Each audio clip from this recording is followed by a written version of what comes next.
ஆண்டவர் இயேசுவை நீங்கள் நோக்கி பார்க்கும் பொழுது அவர் உங்களுக்கு அடைக்கலம் தருகிறார். ஆண்டவர் இயேசுவை நோக்கி நீங்கள் பார்க்கும் பொழுது அவர் உங்களுக்கு ஆறுதல் கொடுக்கிறார். ஆண்டவர் இயேசுவை நோக்கி நீங்கள் பார்க்கும் பொழுது அவர் உங்கள் வாழ்க்கையிலே விடுதலையை, வெற்றியை, உயர்வை தந்து வாழ வைக்கிறார்.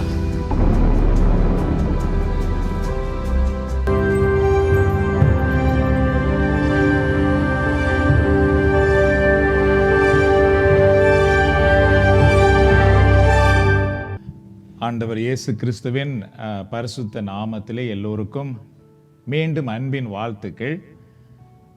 கனடாவில் பணியாற்றி கொண்டிருக்கிற கத்தோலிக்க புதுவாழ்வு குழுவின் சார்பாக ஆண்டவருடைய வார்த்தை, இறைவார்த்தை தியானத்துக்குள்ளே உங்கள் எல்லோரையும் அன்போடு வரவேற்கின்றோம்.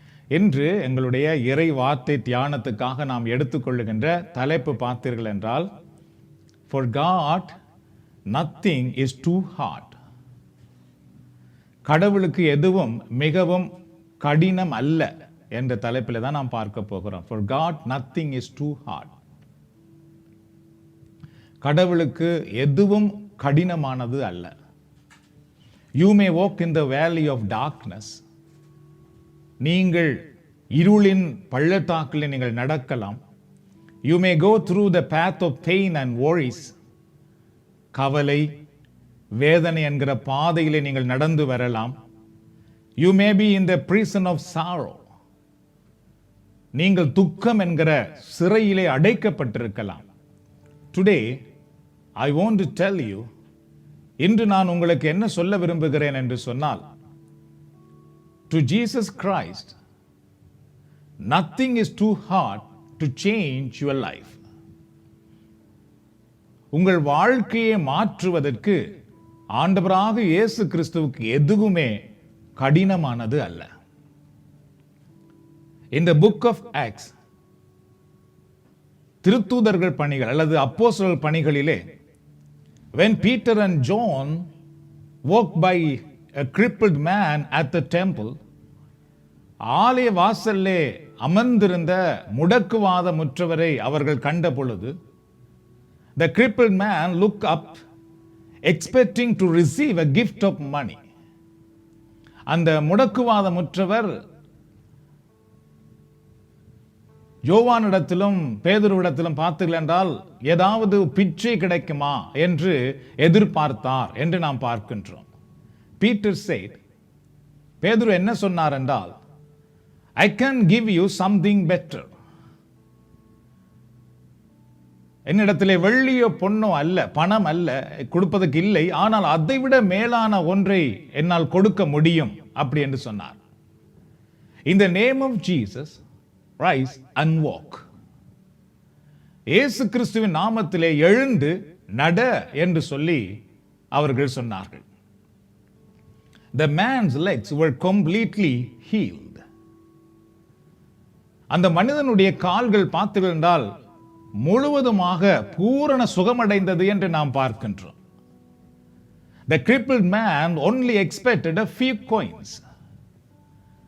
அந்த முடக்குவாத முற்றவர் பேதுருவிடத்திலே, யோவானிடத்திலே ஒரு சில்லறை காசை தான் அவர் எதிர்பார்த்தார். But God did something amazing. ஆனால் கடவுள் பார்த்தீர்கள் என்றால் அதைவிட மேல மிக ஆச்சரியமான ஒன்றை செய்தார் என்று நாம் பார்க்கின்றோம். God gave more than he expected. அந்த முடக்குவாத முற்றவர் எதிர்பார்த்ததை விட மேலான ஒன்றை கடவுள் அவருக்கு கொடுத்தார் என்று நாம் பார்க்கிறோம். இயேசுவின் நாமம் கொடுத்தது என்று நாம் பார்க்கின்றோம். That is why Christ in your life is more than everything, my friends. அதனால்தான் அன்பான சகோதர சகோதரிகளே, ஆண்டவராக இயேசு கிறிஸ்து உங்கள் வாழ்க்கையிலே எல்லாவற்றையும் விட மேலான ஒருவராக இருக்கின்றார். By Christ your barrier will break. ஆண்டவராக இயேசு கிறிஸ்துவினால் உங்கள் வாழ்க்கையில் இருக்கிற தடைகள் உடைந்து போகிறது. Your generational curses will remove. தலைமுறையாக தொடர்ந்து வருகிற பல சாபங்கள் நம் வாழ்க்கையிலிருந்து நீங்கி போய் விடுகிறது. Your life will change from poverty to prosperity. உங்களுடைய வாழ்க்கை வறுமையிலிருந்து செழிப்புக்கு மாற்றப்பட முடிகிறது. ஆண்டவராக இயேசு கிறிஸ்துவை நீங்கள் நம்புவதன் நிமித்தம், இயேசு உங்கள் வாழ்க்கையில் வருவது நிமித்தம். Your money or knowledge may fail, but Christ never let you fail. உங்களிடத்தில் இருக்கிற பணம் அல்லது உங்களுடைய அறிவு உங்களை தோற்று போக விட்டு விடலாம். ஆனால் ஆண்டவராக இயேசு கிறிஸ்துவோ நீங்கள் தோற்று போக அவர் விடமாட்டார். Your hope on the worldly thing may fail. உலகத்தின் மேல் இருக்கின்ற, உலகத்தின் பொருட்களின் மேல் இருக்கிற உங்களுடைய நம்பிக்கை உங்களை தோற்று போக வைக்கலாம். But your faith in Jesus Christ never let you fail. ஆனால் ஆண்டவராக இயேசு கிறிஸ்துவின் மேல் இருக்கிற உங்களுடைய நம்பிக்கை நீங்கள் தோற்று போக ஒருபோதும் விட்டு விடாது. Whatever you have may fail. உங்களிடத்தில் என்னவெல்லாம் இப்பொழுது இருக்கிறதோ அது கூட தோற்று போய்விடலாம். But your faith in Jesus Christ, ஆனால் இயேசு கிறிஸ்துவின் மேல் இருக்கிற உங்களுடைய விசுவாசம் பார்த்தீர்கள் என்றால், will give you a new life, new hope and bright future. உங்களுக்கு ஒரு பிரகாசமான எதிர்காலத்தையும் ஒரு புதிய நம்பிக்கையையும் புதிய வாழ்க்கையையும் தருகிறதாக இருக்கின்றது. Jeremiah chapter 32 verse 27 says, I am the Lord, the God of all mankind. Is anything too hard for me? எரேமியா 32ஆம் அதிகாரத்தில் 27வது இறைவசனத்திலே ஆண்டவர் என்ன சொல்லுகிறார் பாருங்கள். நானே ஆண்டவர், எல்லா மக்களுக்கும் கடவுள் நானே. அப்படி இருக்க எனக்கு கடினமானது எதுவும் உண்டோ என்று கேட்கிறார். God is asking you, is anything too hard for me? கடவுள் உங்களிடத்திலே கேட்கிறார், எனக்கு எதுவும் கடினமானது இருக்கிறதோ என்று கேட்கிறார். What is your answer, my friend? அதற்கு உங்களுடைய பதில் என்ன? Doctor may say it is too hard. வைத்தியர்கள் சொல்லலாம் இது மிக கடினம். Lawyer may say it is too difficult. சட்டத்தரணி சொல்லலாம் இது மிக மிக கஷ்டமான ஒன்று. Your counselor may say it is too hard to fix it. உங்களுடைய ஆலோசகர் சொல்லலாம் இதை சரிப்படுத்துவது மிக மிக கடினமானது என்று சொல்லலாம். But for God nothing is too hard. ஆனால் அன்பான சகோதர சகோதரிகளே, கடவுளுக்கோ அது எதுவும் கடினமானது அல்ல. You may compare yourself with ordinary people. நீங்கள் உங்கள் வாழ்க்கையை சாதாரண மக்களோடு நீங்கள் இணைத்து பார்க்கலாம். That is the big mistake you are doing. அதான் நாங்கள் செய்கிற ஒரு பெரிய பிழை. நாம் கடவுளை நம்புகிற பிள்ளைகள் சாதாரண கடவுள் நம்பிக்கை இல்லாத மக்களோடு நம்மை ஒருபோதும் ஒப்பிட்டு பார்க்க முடியாது. God created you with a purpose. கடவுள் உங்களை ஒரு நோக்கத்தோடு உருவாக்கி இருக்கிறார். அன்பானவர்களே, God will you to have a best life. You believe that?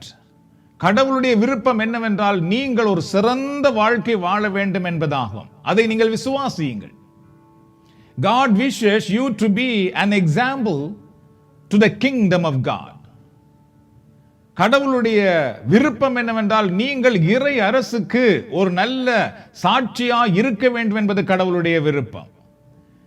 God's desire for you to leave your mark of faith on your generation. கடவுளுடைய விருப்பம் என்னவென்றால் உங்களுடைய தலைமுறைக்கு நீங்கள் ஒரு விசுவாசத்தின் அடையாளத்தை வைத்து போக வேண்டும் என்பதுதான் கடவுளுடைய விருப்பம். வாழ்ந்தோம் மரித்தோம் என்பதை விட உங்கள் தலைமுறைக்கு நீங்கள் விசுவாசம் என்கிற ஒரு அடையாளத்தை, ஆசீர்வாதம் என்கிற ஒரு அடையாளத்தை, கடவுளை காட்டுகிற ஒரு அடையாளத்தை நீங்கள் வைத்து போக வேண்டும் என்பது கடவுளுடைய விருப்பமாகும்.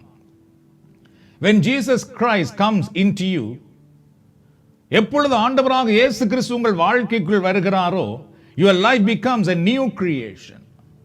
உங்களுடைய வாழ்க்கை ஒரு புதிய படைப்பாக மாறுகிறது. அன்பான சகோதர சகோதரிகளே, you are born into blessings. நீங்கள் ஆசீர்வாதத்துக்குள்ளே பிறக்கிறவர்களாக மாறிவிடுகிறீர்கள். You become a child of kingdom of God's family.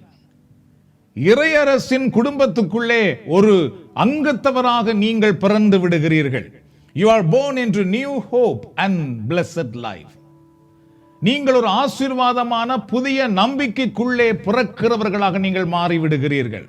Psalm 139 verse 12 says, what psalmist says, to God even the darkness will not be dark to you. The night will shine like the day, for darkness is as light to you. திருப்பாடல்கள் 139 12வது வசனத்திலே திருப்பாடல் ஆசிரியர் கடவுளுக்கு என்ன சொல்லுகிறார் என்றால், for God, okay, not for you, for God. For God, even the darkness will not be dark to you. The night will shine like the day, for darkness is as a light to you. இருள் கூட உமக்கு இருட்டா இல்லை, இரவும் பகலை போல ஒளியாய் இருக்கிறது, இருளும் உமக்கு ஒளியாக இருக்கும் என்று திருப்பாடல் ஆசிரியர் கடவுளுக்கு சொல்லுவார். ஆண்டவரே, இருள் கூட உமக்கு ஒளியாகத்தான் இருக்கிறது என்று சொல்லுகிறார். My friends, listen carefully to what the Holy Bible is saying. அன்பான சகோதர சகோதரிகளே, பரிசுத்த வேதாகமம் என்ன சொல்லுகிறது என்பதை மிக கவனத்தோடு பாருங்கள். For God even the darkness will not be dark. கடவுளுக்கு இருள் கூட இருளாக இருக்காதாம். For God the night will shine like the day. கடவுளுக்கு இருள் பகலை போல வெளிச்சமாக இருக்கிறதாம். For God darkness is as light. கடவுளுக்கு இருள் ஒளியாக இருக்கிறதாம். பார்த்தீர்களா? எங்களுக்கு தான் இருள் இருளாக இருக்கும், பிரச்சனை பிரச்சனையாக இருக்கிறது. ஆனால் கடவுளுக்கு இருள் ஒளியாக இருக்கிறது. It may be dark in your life right now. உங்கள் வாழ்க்கை இப்பொழுது இருளாக இருக்கலாம், அல்லது உங்கள் வாழ்க்கையிலே இருள் இருக்கலாம். You don't see any hope for your future. உங்களுடைய எதிர்காலத்துக்கு ஒரு நம்பிக்கையை நீங்கள் காண முடியாமல் இருக்கலாம். You don't see how will ever get well. நீங்கள் எவ்வாறு ஒரு சிறந்த நிலைக்கு வரலாம் என்று தெரியாத நிலையில் நீங்கள் இருக்கலாம். But remember, for God even the darkness will not be dark. ஆனால் ஒன்றை நீங்கள் அறிந்து கொள்ளுங்கள், இறைவனுக்கு இருள் கூட பார்த்தீர்கள் என்றால் வெளிச்சமாகவே இருக்கிறது. இருள் அவருக்கு இருளாக இல்லை. For God is the night will shine like the day. கடவுளுக்கு இரவு ஒரு வெளிச்சம், பகல் போல வெளிச்சமாக இருக்கிறதாம். For God is too easy to bring promotion and abundance into your life. இறைவனை பொறுத்தவரையிலே உங்கள் வாழ்க்கையிலே ஒரு உயர்வையும் சிறந்த நிலையையும் கொண்டு வருவது மிக மிக இலகுவானதாக இருக்கிறது. அன்பான சகோதர சகோதரிகளே, put your hope on Almighty God. உங்களுடைய நம்பிக்கையை சர்வ வல்லமை உள்ள கடவுள் மேல் நீங்கள் வையுங்கள். All the darkness cannot stop your God. எந்த இருளும் கடவுளை ஒருபோதும் நிறுத்த முடியாது. Your faith will change your life. உங்களுடைய நம்பிக்கை உங்கள் வாழ்க்கையை மாற்றி காட்டுகிறது. You are no more a beggar. நீங்கள் ஒரு பிச்சைக்காரர்கள் அல்ல. The beggar at the church got miracle. The same God will do miracle to you. அந்த ஆலய வாசல்ல இந்த பிச்சைக்காரர், அந்த முடக்குவாதமுற்றவர் ஒரு அற்புதத்தை காண்பார் என்றால், அதே ஆண்டவர் இன்றைக்கு உங்களுக்கும் அற்புதம் செய்கிறவராக இருக்கிறார். Faith has legs. விசுவாசத்துக்கு கால்கள் உண்டு என்று சொல்லுவார்கள். என்றால் விசுவாசம் இருந்தால், நாம் விசுவாசிக்கிறோம் என்றால் நாம் நடக்கிறவர்கள், அந்த விசுவாசத்தில் நடக்கிறவர்களாக நாம் இருக்க வேண்டும். If you are a true believer, you will live what you believe. நீங்கள் உண்மையாகவே ஒரு விசுவாசியாக இருப்பீர்களாக இருந்தால், நீங்கள் எதை விசுவாசிக்கிறீர்களோ அதிலே உங்களால் வாழ முடிகிறது. Some years ago, சில காலங்களுக்கு முன்பு, I heard about a man who was rolling a wheelbarrow walk and forth on a tight rope across Niagara Falls. ஒரு மனிதர் அந்த நைகரா நீர்வீழ்ச்சியிலே ஒரு இறுக்கமாக கட்டப்பட்டிருக்கிற ஒரு கயிறிலே ஒரு வண்டிலோடு உருட்டி கொண்டு போகிற ஒரு வண்டிலோடு அவர் நடந்து அங்கே போய் மீண்டும் மறுபக்கம் வந்தார் என்பதை நான் அறிந்து கொண்டேன். Thousands of people were shouting at encourage him. ஆயிரக்கணக்கான மக்கள் அதை பார்த்த பொழுது அந்த மனிதரை உற்சாகப்படுத்தி சத்தம் போட்டார்கள். He put 200-pound sack on dirt in the wheelbarrow and rolled it over and then he rolled it back. 200 ராத்தல் இடையுள்ள பாரமுள்ள ஒரு பாரத்தை அந்த வண்டியிலே வைத்து அதை அந்த கயிற்றிலே உருட்டி கொண்டு போய் மீண்டும் மறுபக்கம் உருட்டி கொண்டு வந்தாராம். He turned to the crowd and asked, அவர் அதுக்கு பின்பு மக்களை பார்த்து அவர் என்ன கேட்டார் என்றால், how many of you believe that I can roll a man across? அங்கு கூடியிருந்து அந்த மனிதர் செய்ததை பார்த்து உற்சாகப்படுத்தி கைதட்டி கொண்டிருந்த அவர்களை பார்த்து அந்த மனிதர் கேட்கிறார், உங்கள் எத்தனை பேர் நம்புகிறீர்கள் இந்த 200 ராத்தல் உள்ள வண்டிலை நான் தள்ளி கொண்டு போனது போல அதிலே ஒரு மனிதரை வச்சு என்னால் தள்ளி கொண்டு போக முடியும் என்று எத்தனை பேர் நம்புகிறீர்கள் என்று கேட்டார். Everybody shouted and say, yes, you can do. எல்லாரும் சத்தம் போட்டு சொல்லுகிறார்கள், ஆம், உன்னாலே அதை செய்ய முடியும் அப்படி என்று சொன்னார்கள். One man in the front row was very excited. அதில் நின்றவர்களே முன்னிலே இருந்த ஒருவர் மிக மிக உணர்ச்சி வசப்பட்டு சந்தோஷப்பட்டு கொண்டிருந்தார். The man pointed to this excited man and said, you are next. அந்த கயிற்றில் நடந்த மனிதர் மிக உணர்ச்சி வசப்பட்டு கொண்டு உன்னால் முடியும் முடியும் என்று சொல்லிக் கொண்டு அந்த மனிதரை பார்த்து சொன்னாராம், அடுத்தது நீதான், உன்னைத்தான் நான் இதிலே வைத்துக் கொண்டு உருட்டப் போகிறேன் என்று சொன்னாராம். Right that moment, that excited man was too nervous and fearful. அடுத்த செகண்டே அந்த மனிதருடைய முகம் மாறி போய் பயந்து போய் அப்படியே அவர் ஒடுங்க ஆரம்பித்து விட்டாராம். He thought he believed it. அவர் நினைத்தார், உண்மையாகவே அவரால் நடக்க முடியும் என்பதை நான் நம்புகிறேன் என்று அவர் நினைத்தார். But he was not willing to get in the wheelbarrow. ஆனால் அவர் அதை விசுவாசிக்கிறேன் நம்புகிறேன் என்று ஓம் என்று சொன்னாலும் அந்த வண்டில் ஏறி உட்கார அவர் தயாராக இல்லை. Same with Christ, my friend. அதுபோலதான் கிறிஸ்துவில் உள்ள நம்முடைய வாழ்க்கை கூட. Many people say they believe in Christ. பல மக்கள் சொல்லுகிறார்கள், நாங்கள் இயேசுவை விசுவாசிக்கிறோம் என்று சொல்லுகிறார்கள். They say they follow Jesus Christ. நாங்கள் இயேசு கிறிஸ்துவை பின்பற்றுகிறோம் என்று சொல்லுகிறார்கள். But they never stepped into the wheelbarrow. ஆனால் அவர்கள் அந்த வண்டியில் அந்த விசுவாச வண்டியில் இருப்பதற்கு தயாராக இல்லை.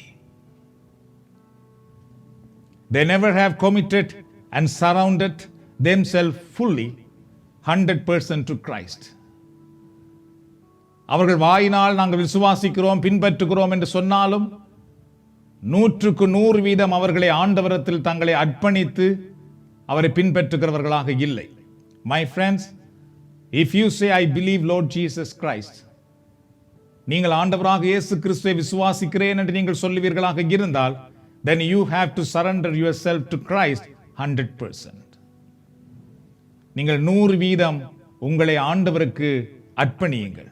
Remember, for God nothing is too hard to change your life. உங்கள் வாழ்க்கையை சிறந்ததாக மாற்றுவதற்கு ஆண்டவருக்கு எந்த கடினமான சூழ்நிலையும் இல்லை. The man at the church entrance was changed by Jesus' name. ஆண்டவராக இயேசு கிறிஸ்துவின் பெயரிலே அந்த ஆலய வாசல்ல இருந்த மனிதருடைய வாழ்க்கை மாற்றப்பட்டது. The same Jesus can change your life to glorify God. அதே இயேசு கிறிஸ்து ஆண்டவராகிய கடவுளுடைய திருநாம மகிமை அடையக்கூடிய விதமாக உங்கள் வாழ்க்கையை மாற்ற வல்லவராக இருக்கிறார். If you are ready, come to Jesus Christ now. நீங்கள் அதுக்கு தயார் என்றால் ஆண்டவராக இயேசு கிறிஸ்துவிடத்தில் இப்பொழுது வாருங்கள். God bless you and your family. ஆண்டவர் உங்களையும் உங்கள் குடும்பத்தையும் ஆசீர்வதிப்பாராக. நாம் ஜெபிப்போம். தாய் கூட பிள்ளைகளை மறந்து போகலாம், சிங்கம் கூட குட்டிகளை பட்டினி போடலாம்.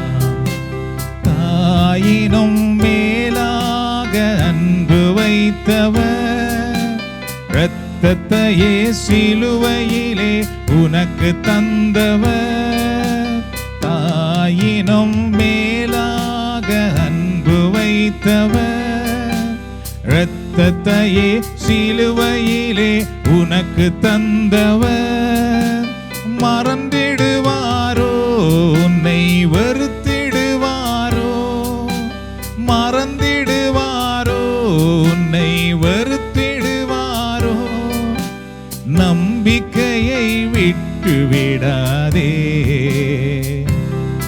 நீ நம்பினவர் கைவிட மாட்டார், நம்பிக்கையை விட்டு விடாதே, நீ நம்பினவர் கைவிட மாட்டார். தாய் கூட பிள்ளைகளை மறந்து போகலாம், சிங்கம் கூட குட்டிகளை பட்டினி போடலாம், நீ அவரை தெரிந்து கொள்ளவில்லை, அவரல்லவோ உன்னை தெரிந்து கொண்டார், நீ அவரை தெரிந்து கொள்ளவில்லை, அவரல்லவோ உன்னை தெரிந்து கொண்டார், நேற்று அல்ல இன்று அல்ல தாயின் கருவில் தோன்றும் முன்னே, நேற்று அல்ல இன்று அல்ல தாயின் கருவில் தோன்றும் முன்னே, தாய் கூட பிள்ளைகளை மறந்து போகலாம், சிங்கம் கூட குட்டிகளை பட்டினி போடலாம், நீ அவரின் முகத்தை நோக்கி பார்த்தால் உந்தன் வாழ்வு வெளிச்சமாக மாறும், நீ அவரின் முகத்தை நோக்கி பார்த்தால் உந்தன் வாழ்வு வெளிச்சமாக மாறும், கர்த்தருக்கு காத்திருப்போர் வெட்கப்பட்டு போவதில்லை, கர்த்தருக்கு காத்திருப்போர் வெட்கப்பட்டு போவதில்லை, தாய் கூட பிள்ளைகளை மறந்து போகலாம், சிங்கம் கூட குட்டிகளை பட்டினி போடலாம், தாய் கூட பிள்ளைகளை மறந்து போகலாம், சிங்கம் கூட குட்டிகளை பட்டினி போடலாம், தாயினும் மேலாக அன்பு வைத்தவர், இரத்தத்தையே சிலுவையிலே உனக்கு தந்தவர், மறந்திடுவாரோ உன்னை வெறுத்திடுவாரோ, மறந்திடுவாரோ உன்னை வெறுத்திடுவாரோ, நம்பிக்கையை விட்டு விடாதே, நீ நம்பினவர் கைவிட மாட்டார், நம்பிக்கையை விட்டு விடாதே, நீ நம்பினவர் கைவிட மாட்டார். அன்பான சகோதர சகோதரிகளே, இது ஜெப நேரம். உங்களுடைய ஜெபம் தான் உங்களுக்கு ஆசீர்வாதத்தை தருகிறது, விடுதலையை தருகிறது. கடவுள் அவருடைய வார்த்தையினால் உங்கள் உள்ளத்திலே விசுவாசத்தை உருவாக்குகிறார்.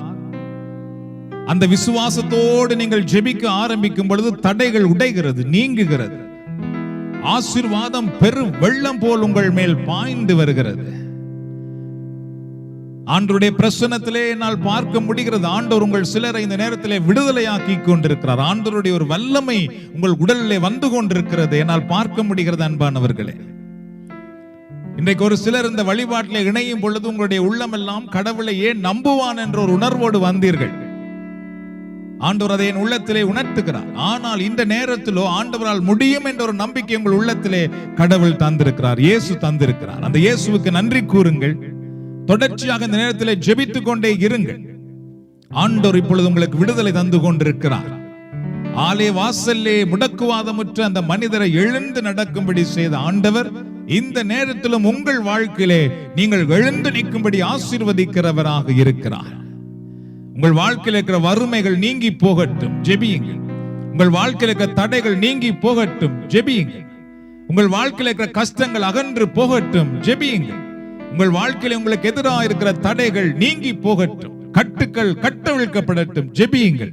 அன்பின் ஆண்டவரே, இதோ இந்த நேரத்தில் இதோ உம்மை நோக்கி ஜெபித்துக் கொண்டிருக்கிற ஒவ்வொருவர் மேலும் உம்முடைய வல்லமை வந்து கொண்டிருப்பதற்காக நாங்கள் உம்மை போற்றுகிறோம்.